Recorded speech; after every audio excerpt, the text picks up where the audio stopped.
नमस्कार, आप देख रहे हैं प्राइम टीवी न्यूज। मैं हूं श्रुति। यूपी की कुछ खास खबरों के साथ। लखनऊ के जानकीपुरम थाना क्षेत्र में हुई 60 वर्षीय बुजुर्ग के साथ दुष्कर्म करने वाले आरोपी को गिरफ्तार कर लिया गया है।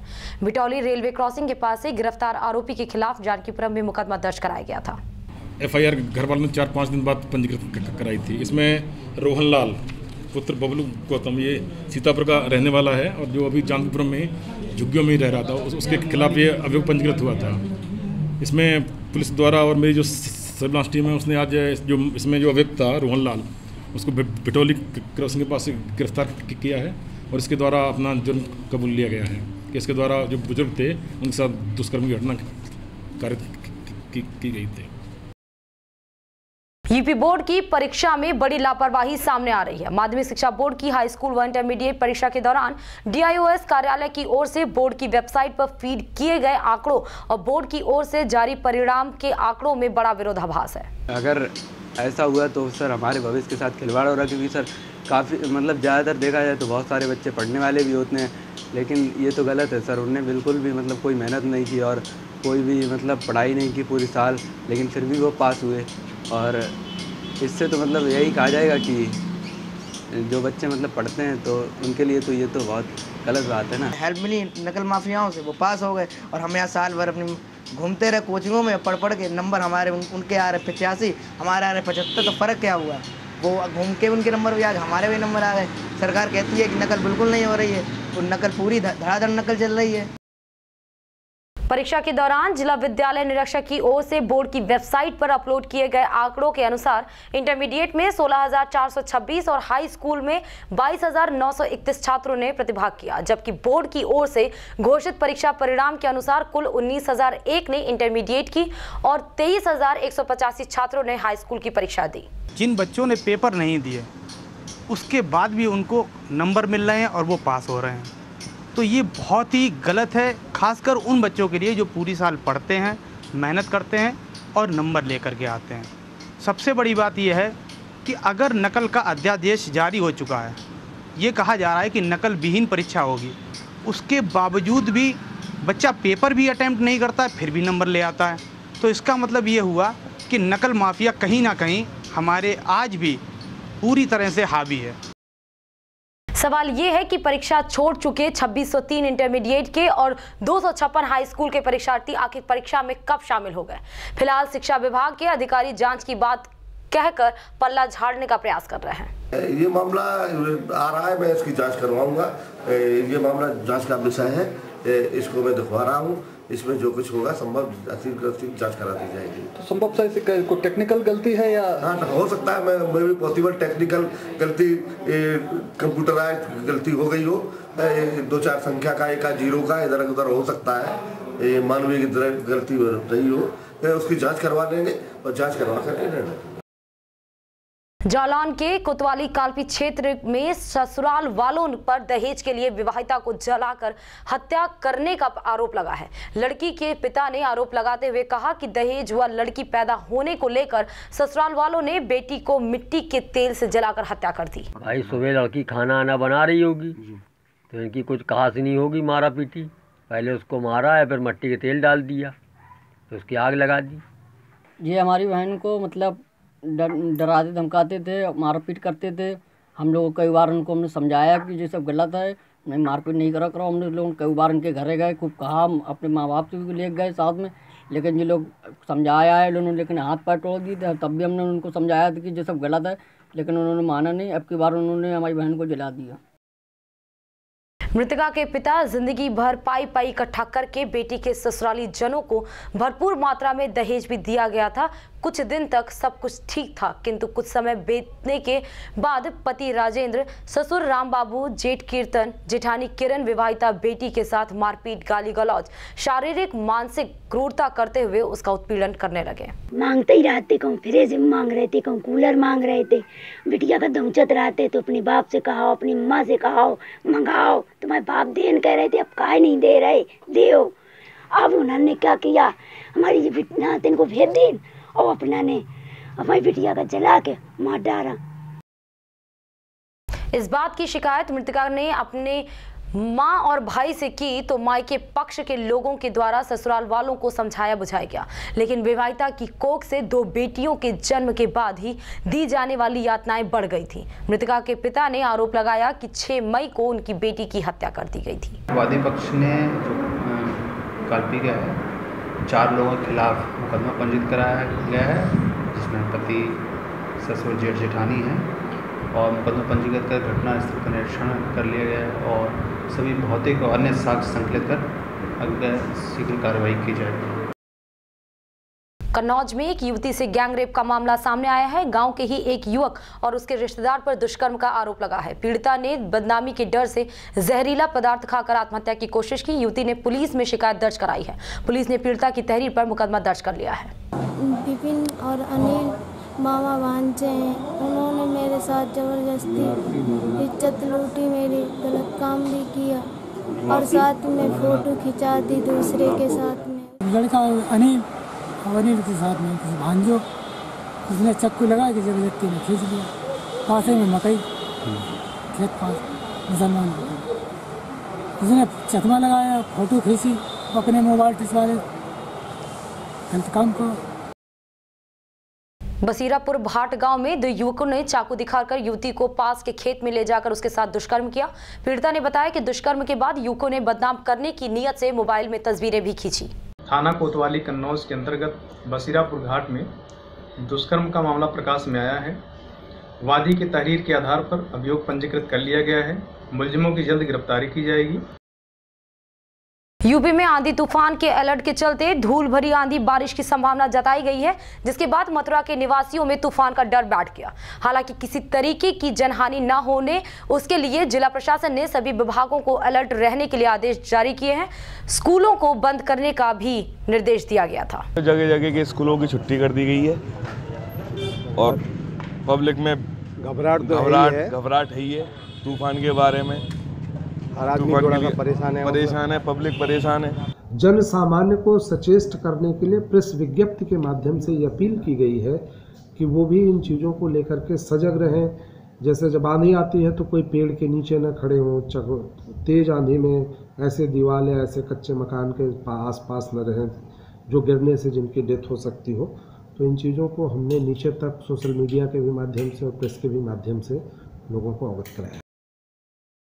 मथुरा के वृंदावन और गोवर्धन में परिक्रमा मार्ग में बन रहे अवैध मजार को हटाने और अतिक्रमण मुक्त कराने के लिए ब्रज के प्रवक्ता इकट्ठा होकर जिलाधिकारी कार्यालय पहुंचे और उन्हें ज्ञापन सौंपा। वृंदावन में, ब्रज में, गोवर्धन परिक्रमा में जो नई मस्जिदों का निर्माण हो रहा है और जो मजार बनाई जा रही हैं, उनसे हमारे परिक्रमार्थियों के तीर्थ यात्रियों को बहुत असुविधाएं हो रही हैं और लड़ाई झगड़ा होने की संभावना भी स्थापित हो रही है। इसलिए हमारे सभी वृंदावन और मथुरा गोवर्धन के कथावाचकों की तरफ से ये मांग है कि इन मस्जिदों और मजारों के निर्माण पर रोक हो। ब्रज के प्रवक्ताओं का कहना है कि परिक्रमा मार्ग में लोगों ने मजार बना लिए हैं, जिससे आने वाले श्रद्धालुओं को परेशानी होती है, जिसके चलते प्रवक्ताओं ने शासन से उसे हटाने की मांग की है। अगर ऐसा नहीं होता है तो हम अनशन करने को मजबूर रहेंगे। लोग गोवर्धन परिक्रमा मार्ग में और वृंदावन में जो अवैध मजारें बन रही हैं, उसका ज्ञापन देने के लिए डीएम साहब को आए हुए हैं कि जल्दी से जल्दी ये मजारें रुकनी चाहिए और बंद होनी चाहिए और आगे चल कर के ये मजारें बिल्कुल न बने। संभल में स्वास्थ्य सेवा की लापरवाही का मामला सामने आया है। सामुदायिक स्वास्थ्य केंद्र पर एक महिला ने डॉक्टर पर लापरवाही का आरोप लगाया। महिला का आरोप है कि उसने अस्पताल के कैंप में नसबंदी कराई थी, लेकिन अल्ट्रासाउंड कराने पर महिला के गर्भवती होने की पुष्टि हुई। पीड़िता ने सीएमओ को शिकायत पत्र दे कार्रवाई की मांग की है। आपको बता दें कि सामुदायिक स्वास्थ्य केंद्र बहजोई में 15 मार्च 2018 को नसबंदी कैंप का आयोजन हुआ था, जिसमें ग्राम बहजोई देहात की सुमित्रा सहित 21 महिलाओं की नसबंदी की गई थी। मैंने उसकी अल्ट्रासाउंड रिपोर्ट देखी है और उसमें उसके पुराने जो नसबंदी का फॉर्म है वो भी देखा जाएगा और गायनेकोलॉजिस्ट डॉक्टर रंजना के पास उसको भेजा है। तो उसमें हो सकता है गर्भ पहले का हो। तो इन सब चीज़ों को देखने के उपरांत जो बात सामने आएगी फिर उसके अनुसार कार्रवाई। सिद्धार्थनगर जिले के आरटीओ ऑफिस में गंदगी और दलालों की भरमार की शिकायत को लेकर डुमरियागंज से भाजपा विधायक राघवेंद्र सिंह ने छापा मारा। छापे के दौरान विधायक को गंदगी के साथ ही ऐसे लोग भी मिले जिन्हें पैसों के लिए कई दिनों से दौड़ाया जा रहा था। विधायक जी आरटीओ पर जमकर बरसे और उन्हें 1 सप्ताह का समय देते हुए चेतावनी दी कि अगर सफाई और काम पर ध्यान नहीं दिया तो इसकी शिकायत मुख्यमंत्री तक जाएगी। मैंने चेतावनी एक बार दिया है कि 1 सप्ताह के अंदर हम दोबारा फिर कभी आ सकते हैं, तब तक सारी व्यवस्था सही कर लीजिए। कोई भ्रष्टाचार, किसी प्रकार का पैसे का लेन देन अगर सुना गया तो एक बार तो हम चेतावनी देते हैं, दोबारा हम कार्रवाई के लिए निश्चित रूप से विभागीय मंत्री और मुख्यमंत्री जी को भी अवगत कराएंगे। इसीलिए हमने आज का ये जिला मुख्यालय पे आने के बाद आरटीओ कार्यालय पे भ्रमण करके चेक किया। लखनऊ के लहरपुर का कस्तूरबा गांधी आवासीय विद्यालय में वार्डन पर एक 11 साल की छात्रा को बेरहमी से पीटने का आरोप लगा है। दरअसल वार्डन ने छात्रा से छड़ी मंगाई थी, लेकिन छात्रा नासमझी में फावड़ा ले आई। बस फिर क्या था, छात्रा को बेरहमी से पीटा गया जिससे वो बेहोश हो गई। शिक्षकों ने मामले की सूचना छात्रा के परिजनों को देकर उसे अस्पताल में भर्ती कराया। हमीरपुर नेशनल हाईवे में चलते हुए लोडर में डंपर ने टक्कर मार दी, जिससे लोडर धू कर जलने लगा। ड्राइवर और कंडक्टर ने कूदकर अपनी जान बचाई। दरअसल दोपहर केमिकल लेकर कानपुर से महोबा जा रहे लोडर में सदर कोतवाली के चंदोखी गांव के पास नेशनल हाईवे पर टक्कर हुई। राहगीर ने दमकल को फोन किया। मौके पर पहुंची दमकल ने आग बुझाई, लेकिन तब तक लोडर जलकर खाक हो चुका था। मैं यहाँ से जब गुजर रहा था चंदोखी और ये कुमडौरा के बीच में एक लोडर में केमिकल लदा हुआ था जिसमें आग लग गई है। 15 से 20 मिनट के अंदर अभी आग लगी हुई है। उसमें हो सकता है कि आगे काफ़ी नुकसान हो गया है। हमीरपुर जिले में बिना मान्यता के चल रहे स्कूलों पर प्रशासन ने सख्ती दिखाते हुए 58 स्कूलों को बंद करने का आदेश दिया है और 2 स्कूलों को सीज कर दिया है। इस कार्यवाही से स्कूल संचालकों में हड़कंप मच गया है। एसडीएम और बीएसए की संयुक्त टीम ने सदर तहसील के सुमेरपुर कस्बे में छापा मारा। छापे की खबर लगते ही बाकी स्कूल संचालक स्कूल बंद करके भाग गए। प्रशासन का कहना है कि फर्जी स्कूलों के खिलाफ अभियान चलता रहेगा। हापुड़ में सैकड़ों किसान यूनियन के कार्यकर्ताओं ने एआरटीओ ऑफिस पर जमकर हंगामा काटा। एआरटीओ ऑफिस में बैठे अधिकारियों पर बिना जांच के ही वाहनों को सीज करने का आरोप लगाया। हमारे कार्यकर्ता है, उसे बगैर बीगे उसकी गाड़ी के जो उस पर सारे कागज हैं, परमिशन है और जो स्कूल की परमिशन है, लेकिन शासन प्रशासन ने मिलकर जो है उसकी गाड़ी सीज कर दी और वे जो एक साथ गलत सीज की गई, उसके सारे सबूत हमने पेश किए हैं और वहाँ भी पेश किए हैं। डीएम साहब के पेश करेंगे क्योंकि उस पर परमिशन भी है और इसलिए अच्छा इनकी गलती ये रही कि जिस आधार पर बंद होना चाहिए था गाड़ी, उस आधार पर बंद नहीं हुई है।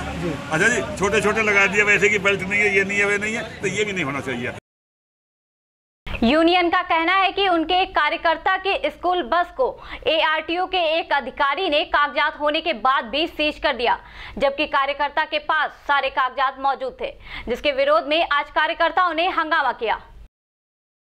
एआरटीओ का कहना है कि जिस स्कूल की बस को सीज किया गया है उस स्कूल की मान्यता समाप्त हो गई है, जिसके चलते स्कूल की गाड़ियों का परमिट भी समाप्त हो गया था।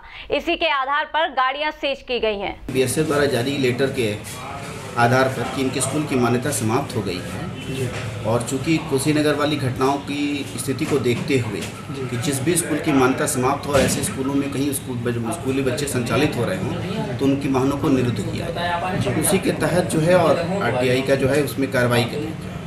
उनकी 2 स्कूलों की उनकी जो है मैजिक को सीज किया गया था। राजधानी लखनऊ के वजीरगंज में हनुमान मंदिर में हजारों रुपए की चोरी हुई। चोरी करते चोर सीसीटीवी कैमरे में कैद हो गया। यह चोरी खजवा थाना से कुछ कदमों की दूरी पर हुई। चोर ने मंदिर से 4 मुकुट के साथ जेवरात चुराए। बड़े मंगल पर चले भंडारे के बाद पुजारी मंदिर के कपाट बंद करके सो गए, लेकिन सुबह होते ही सब कुछ चोरी हो गया है। सीसीटीवी की मदद से पुलिस चोरों की तलाश में जुट गई है। 11 बजे तक भंडारा बटा है, उसके बाद हमने 12:30 बजे दुकान बंद की है, मतलब कुछ नहीं बढ़िया था। उसके बाद दुकान बंद करने बाद सुबह मेरी माताजी उठी, देखा दरवाजे खुले हैं मंदिर के और उसके अंदर सामान नहीं था।